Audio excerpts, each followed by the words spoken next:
But I'm keen now to hand over to James, because I know that a lot of you are currently concerned about energy efficiency of your properties. You may have heard, obviously, the government talk about the fact that they want landlords to get their properties to a C on that EPC, in the next couple of years, by 2025 for new tenancies, and I think it's 2028 for existing tenancies. It's really important, I think, to stress that this is a direction of travel that the government wants to have us go in, and it is not at the moment something that is inscribed in law. So at the moment, it's really important to recognise that this is where the government wants us to move. It's important for us to be thinking about it.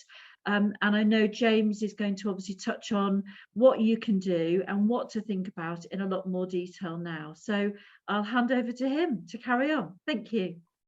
Great, thank you very much. So yes, how to accurately cost and prepare for EPC legislation. I think the starting point really for anyone who's thinking about this, any landlord thinking about this, is to get a draft up-to-date EPC. Obviously, most of us will have an EPC on our property, but the way that's calculated changes every year or two. So it's best to instruct an EPC assessor to get a draft one, not one that's lodged, but it will just tell you exactly up-to-date right now where you are in terms of your EPC. The EPC will give you a report with some recommendations. At that point, it's really, I would strongly recommend that you get an energy efficiency expert to have a look at that, because not necessarily, there are lots of things that can be done to improve an EPC, which might not show up on that report. The report usually shows 3 or 4 or 5 or maybe 6 different things. So that's the really important part of that process. The next stage is, once you've agreed with the professional that's been advising you which are the measures that you might want to do in your property to improve the EPC, the next thing you can do is contact some local contractors to get quotes for those proposed works. Once you have those quotes for those proposed works, it's best to send them back to the person that did the draft up-to-date EPC, and they can recalculate your EPC based on those measures. So you can see exactly scientifically what EPC you'll end up with based on whichever measures you decide to actually do.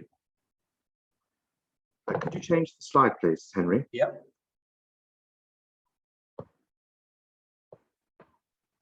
Now, a lot of properties in Britain, landlord properties, have an EPC of D. And to go from an EPC of D to an EPC of C is a relatively straightforward and inexpensive step. And I've just put a few examples of the costs of some of the things you can do that will give you a few points. So, for example, a radiator valve costs about £30. LED lights, you can get them for £1. A programmer for the boiler, £100. A room thermostat, £23. Loft insulation, where there's lots and lots of builders merchants and lots of companies, shops all over the UK that sell loft insulation. And the price for that varies enormously. A cavity wall insulation, if you have 2 walls with a gap in the middle, you can think about that. And then solar panels, which cost around £5,000 for a 3 kilowatt system, depending on your roof. That will substantially improve your EPC. If you were down at E or F or G, it will give you a big jump up. If you are a landlord where the landlord is paying utility bills, so co-living, short-term lets, holiday lets, service accommodation, HMO, you can get solar panels, and you can also get a battery to store the excess electricity generated and use at night. And that will, apart from substantially improve your EPC, will halve your electricity bills. So in light of where energy prices are today, that would save you an enormous amount of money. I could go on a lot more, but we haven't got much time today, and I just really wanted to give it a very brief overview. If you wanted any more information about this, feel free to contact me, or you can contact me on LinkedIn, James Lee Tanner. I'm happy to have a chat this afternoon after this event, or you could drop me an email. And the other thing is, if you are thinking about doing a more major refurbishment of your property to improve the energy efficiency, you're down at F or G, or you wanted to go higher than a C, best time to do it, which will cost you the least amount of money, is when you're doing a refurbishment anyway, or as Henry said, it's a derelict property.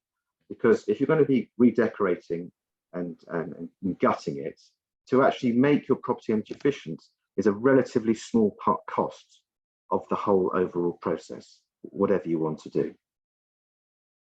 So I hope that was helpful. Thank you very much. Thank you, James. I'm going to now flick to some of the questions that we've had from our delegates today.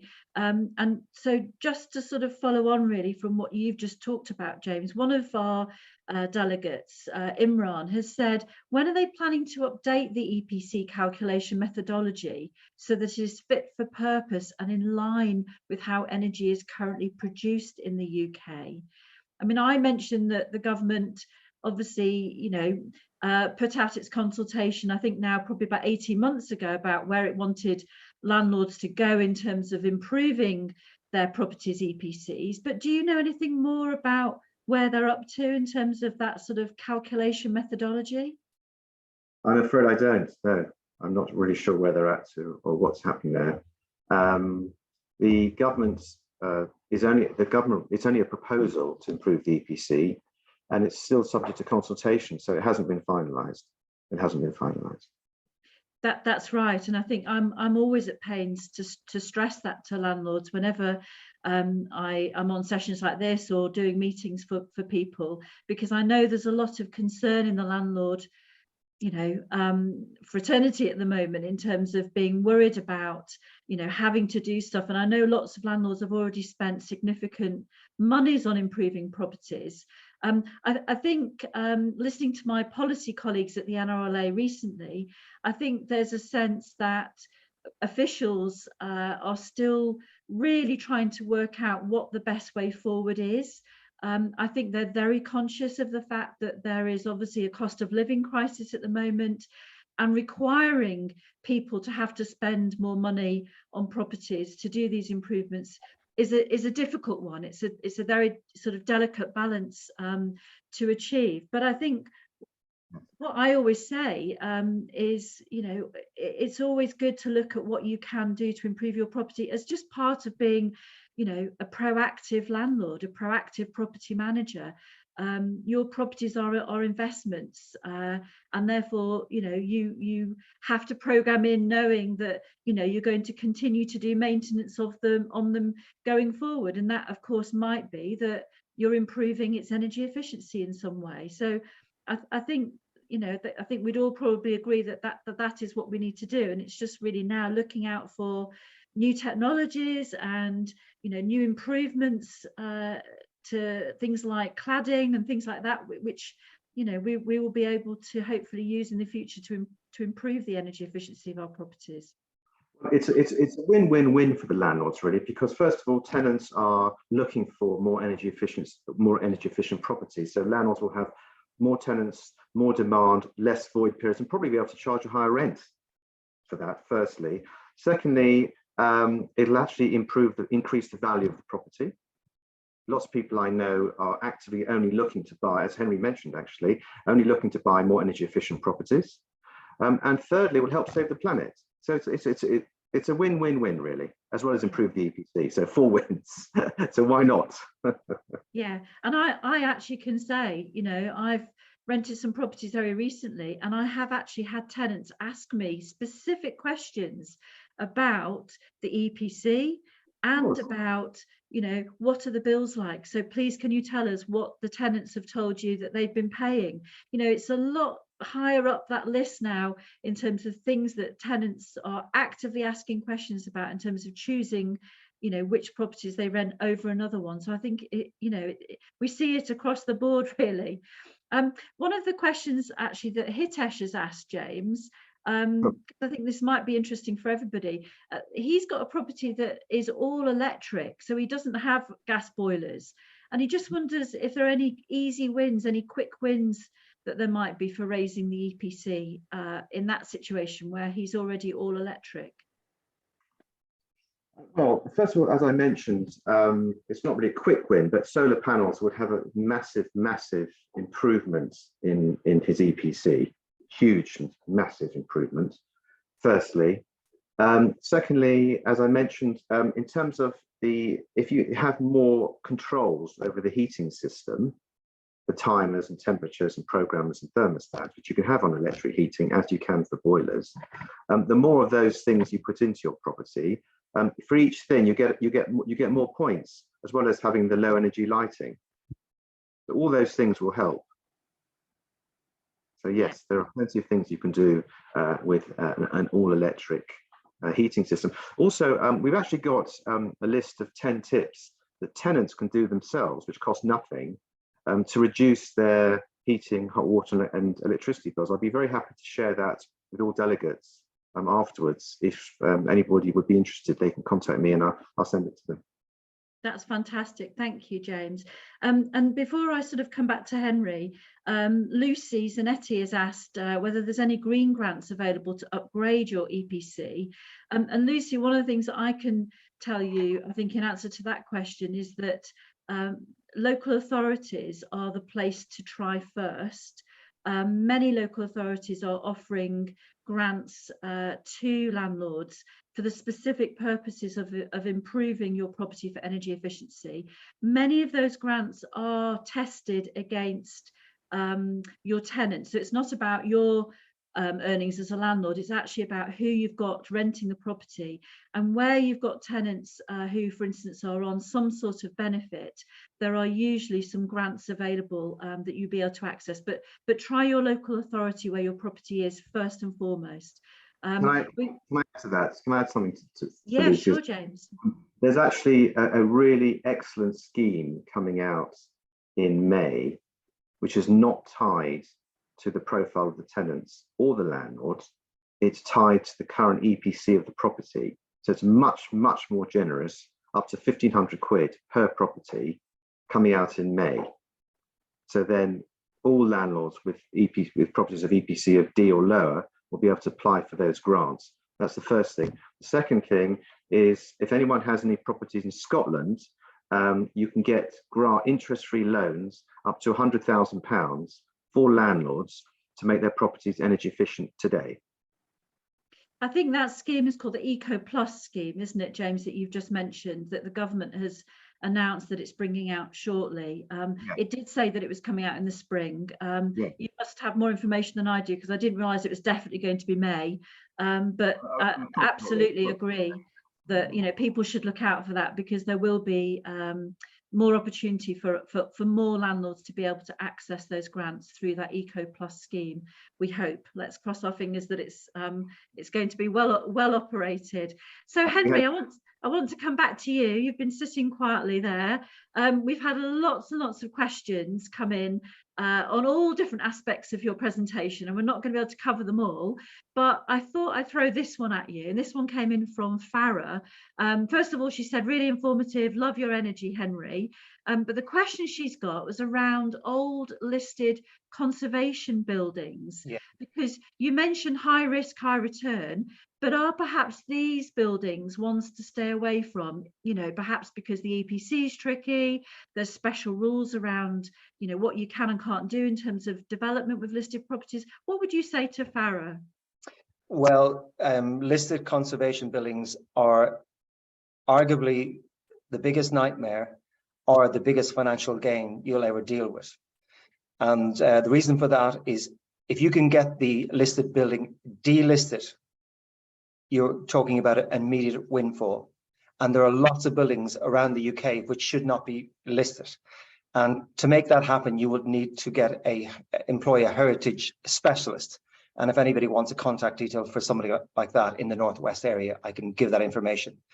But for most people, they are a challenge. The regulations and dealing with a project in terms of making it profitable, the figures will never add up unless it's in a really high value area. I suppose that would be anywhere down south from Birmingham onwards, but you'll find it will be a challenge to make the figures work unless it's a high value area. And I notice we're running out of time. So if you guys are happy enough for another 15 minutes, we can stay on till 1:30 because there's a hell of a lot of questions there. I know we won't get through them all, but I'm happy to stay on till 1:30 if necessary. I think let's carry on. Let's take a few more questions. Yeah.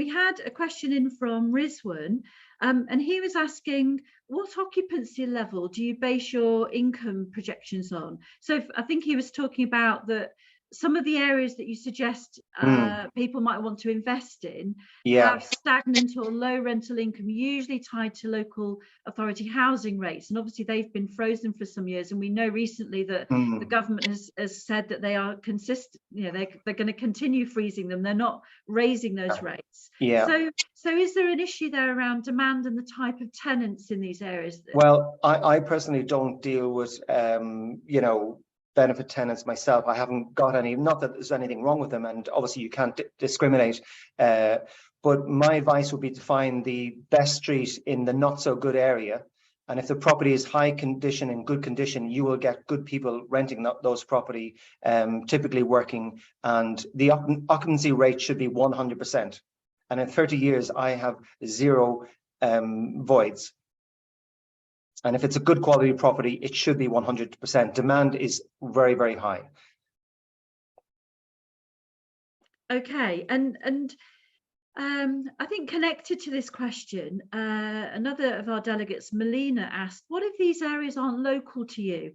You know, obviously we might recognise that Stoke or Durham or these places might be the ones that could be good areas to look at, but if I'm based down here in the south of England, how do I get over that? How do I manage that sort of problem? Yeah, that's probably the #1 question I get asked, and the answer to that is by employing a professional team in that area. You will have an architect, well-known, well-established architect, you will have a planner, you will have a quantity surveyor, and you have to trust that team. But without that team, doing it remotely will not work, and you definitely cannot employ any builders directly. And if I'm getting, if I look at a building, I never go to builders for quotes. I get my QS, he will provide all the information I need. He will then send a spreadsheet to the builder, and the builder will fill out the costs. And on that spreadsheet will be the exact specification, the exact requirements of the job, the bill of quantities, everything. So it's how you manage and control the projects, getting the right team around you. And just talking about this QS, the quantity surveyor that you mentioned, Henry, what would people expect to have to pay in terms of fees of a good quantity surveyor? Can you give people a ballpark? Yeah, I would say between 3% and 5%. 5% if you're getting him to manage a project. So on a 100k project, he might offer some management, maybe £5,000. A very basic, smaller project, you know, well, let's say 100,000, just doing a bill of quantities and doing up some pricing work, and maybe it could be as little as £1,000. So it varies, but it's an insurance policy, and believe me, it's the cheapest, best money you've ever spent. And on top of that, they will teach you everything you need to know about building. They know about building regs, they know about structural issues, they know the game, they know who's the local builders, they know who the cowboys are. So you're buying an insurance policy, and it's the best value money you have ever spent. And how do I find a good QS? What would you do if you were sort of, you know, buying a property in an area that perhaps you hadn't worked in before or invested in before? Well, how would you go about finding surprisingly, a good local QS? The answer is really easy, and it's not Google. A lot of people have forgotten that one of the best directories for businesses on the planet is called yell.com. The yellow pages, and it's still the #1, and the only reason we're not all using it is because Google doesn't want it coming up on page 1. So the #1 place is yell.com, and the #2 place is a website called Local Surveyors Direct. And the reason I recommend this, I'm not recommending it, sorry, wrong word. The reason I use it, and I don't want to recommend in case it doesn't work out for people, but for me it's worked out, and that is you put your requirements, and then surveyors come and effectively tender the business. And these are people who have capacity, who are looking for new business.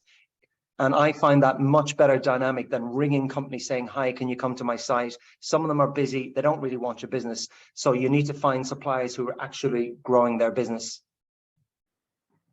Thank you, Henry. One of the things that people have mentioned, I think in a number of different questions, touches on the point where, and I think you were covering a lot of things very quickly, so it may be that people haven't got would want to know a bit more, but people talked about having a bad experience perhaps sometimes with working closely with local authorities, perhaps where, you know, they're putting in tenants that haven't worked out very well for that particular landlord. What do you think what would your key tips be around how to avoid that happening, and how to sort of make sure that you have as good as experience as possible when you're looking at those guaranteed rent situations?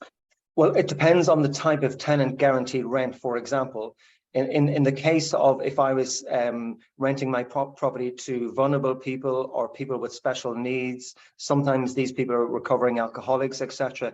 They tend to be managed on site by people, you know, so, and they don't have any legal basis for staying there. It's not like an AST where they can stay on. And the rent is usually guaranteed by the provider. Now, I think the question might have been asked in the context of local benefit tenants. And unfortunately, that can be a challenging market to get into. And that would be a challenge. And if you're getting lower rates in a maybe not such a nice area and it's challenging, the only thing I would say is that if I had any housing benefits, I would be sure that the rents would be paid to me directly rather than the tenants directly, and you're allowed to nominate yourself as for that to happen if it's a housing benefit tenant. Otherwise you will probably lose control. And I think it's probably important to add there that, I mean, I obviously work with a number of local authorities, specifically in South London, and I know that many of those local authorities have now got much more expert at working closely with landlords and tenants on putting together these tenancy agreements. You know, their teams are much better now at managing those tenants, and as you say, supporting those tenants, whether they are tenants who have special needs or whether they are tenants obviously from a sort of social housing point of view. So I think you'd probably agree, Henry, wouldn't you, that in any of these situations, when you work with a partner like a specialist housing provider or a local authority, it's really important to develop the relationship, do your due diligence. You know, it's like any other thing in property, isn't it? You know, you really do have to sort of spend the time making sure that you sort of worked it all through and got it right. Absolutely. A couple of people talked a bit about what do you think is an acceptable net rental yield percentage that people should be aiming for if, you know, they're looking at developing properties? That's a really good question. And the biggest common pitfall mistakes that people make is they go to the local auction, and this is on homes under the Hammer program every day. What they'll do is do the work, spend 3 to 6 months, and they'll end up with, say, a 6% yield. Now, what they've done is just worked for 6 months for nothing. And the reason I say that is because they could have went out and purchased a property already done with that yield. So if you don't know the going rate of a house, what it's worth when you're selling against, you know, the development margin, then you're not going to make any money. An acceptable yield for me is minimum 10%. Because otherwise I would be unable to afford a repayment mortgage. And as part of my de-risking strategy, part of my portfolio would be under a repayment mortgage. And that's just my own personal preference. If I was a lot younger, I would be less worried about repayment mortgages. But you have to know the going rates of stuff in terms of the yield return. For example, a new build apartment in London would probably give 2 or 3% yield. That's the going rate, what they make. So if you can better that, then you have made money, you're doing better. So there's no one rate, but you have to know to create value so that you're getting a really good return yield. And the only way to do that is by buying derelict, refurbishing, creating value. And I know you touched in your slides on HMOs and how you develop HMOs specifically, Henry. And I know there's a lot more detail on that, obviously in the courses that you run that we've mentioned that people can choose to do. Thank you for that. A couple of people have asked questions around HMOs because there's been quite a lot of concern around what councils are doing in terms of council tax and how they might be charging for self-contained rooms in HMOs. Yeah. Can you touch on that at all? Yeah, there's been a lot of publicity where the government, the local valuation office has been banding rooms as a dwelling. This looks likely to be reversed. There's been a lot of lobbying done on a Facebook group, if anybody wants to look that up. And I know Ben Beadle has been discussing in Whitehall about this very issue. So it looks really positive, and it looks like that this will be abolished and the valuation office will effectively be, they're going to stop them doing this. But this hasn't been confirmed. And if you look it up on the internet, there's lots of articles about it recently, and it's looking good. Let's put it this way. And that is no plug to the NRLA, but that is really good work by the NRLA. Absolutely, and a lot more information on the NRLA website about that and other campaigns that we're running, obviously on behalf of our members all the time. James, I want to just come back to you quickly, and it's something that in fact I've been thinking about myself with regards to my properties. How do I go about finding a really good energy assessor? What would you suggest people do to make sure that they find someone who can give that specific advice for their specific property? Well, I mean, a good resource for that would be a recommendation from somebody who's worked with an expert, someone who really understands about how to improve the energy efficiency of a landlord property. I mean, that's something that we do. We provide that service, but it's really important to get someone who really knows their stuff about that, because there's two different people. You have the energy assessor that can do a draft EPC. And then you need someone who's going to sort of think about it sort of holistically, about all the different measures which could be done in that property, and think about which are sort of low cost measures which can be done quite quickly, and maybe think about a sort of roadmap over a period of the next few years about what the landlord actually wants to do, what's within their budget, what's affordable. Do they want to go over and above the basic minimum, to a little bit more if it's not too expensive? Do they want to try and help their tenants as well with energy efficiency? I mean, it really depends on how far they want to go, but I would strongly recommend getting someone who's an expert to really give some proper guidance and proper advice, and looking at first of all, what are the no and low cost measures that people can do to improve their EPC as much as possible, and then sort of take it from there, really. That's really helpful. Thank you, James.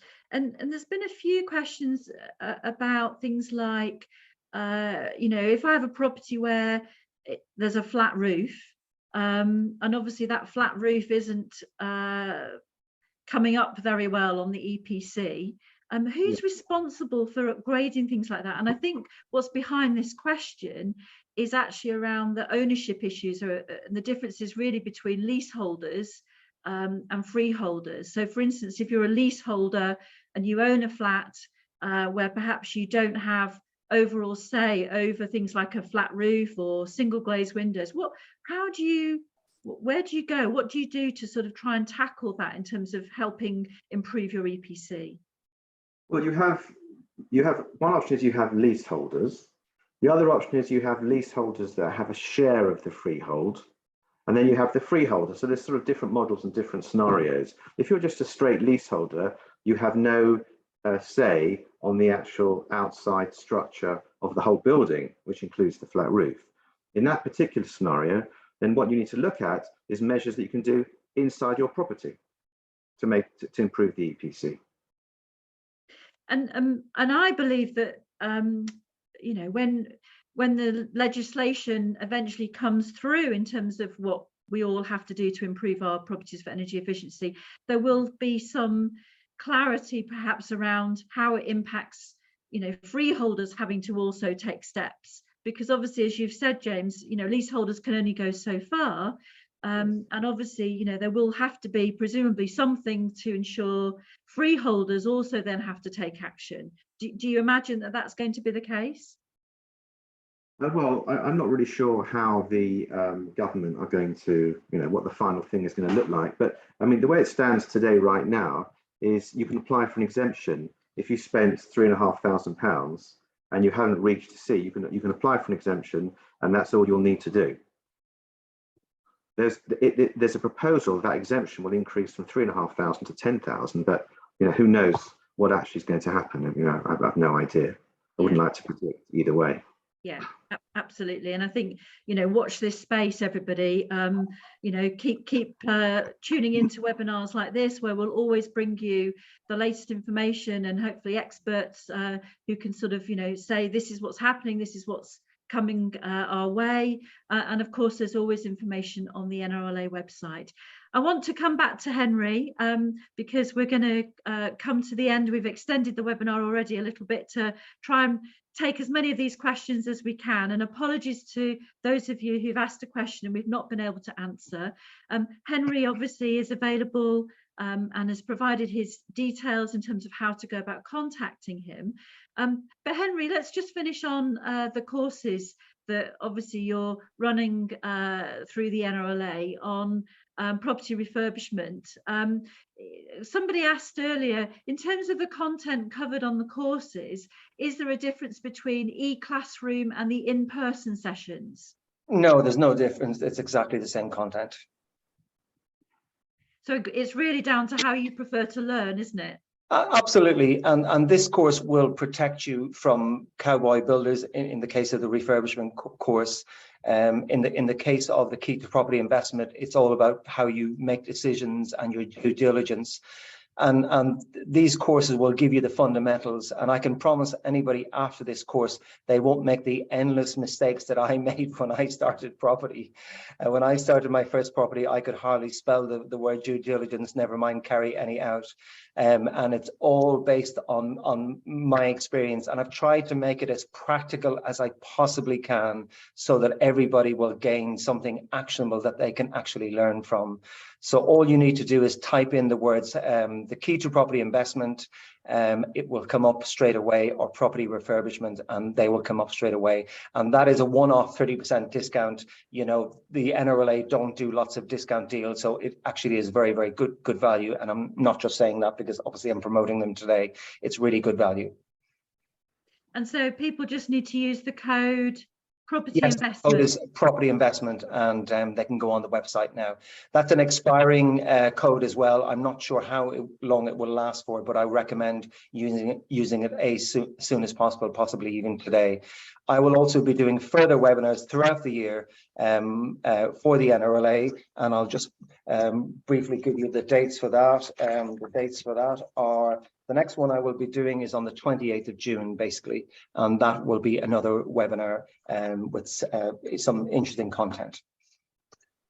Brilliant. Well, I think all it remains for me to do is to say thank you very much to both Henry and to James, our expert speakers today. I'm really hoping that you've scribbled something down. I know I made a couple of notes for things that I want to sort of have a look at after the webinar, places that I want to have a look online. I think I was particularly interested in what you're saying about looking at the auctions, Henry, in terms of making sure you're aware of the sort of actual sold prices because of the lag in terms of properties appearing obviously on the land registry. So that's something that I've sort of logged. I'm sure there's many other things that people have taken away from today's session. And so thank you very much, both of you, and thank you all of you for joining us. And I hope you've enjoyed it and hope you've all learnt something new today. Look forward to seeing you all again soon. There's lots and lots of stuff on the NRLA website. If you look under the events section or the events heading, you'll see all of the webinars and all of the meetings that myself and my colleagues who are based all over the country are running for you, for landlords, over the next few months. And I look forward to hopefully seeing some of you at one of my meetings soon. Thank you very much and goodbye today.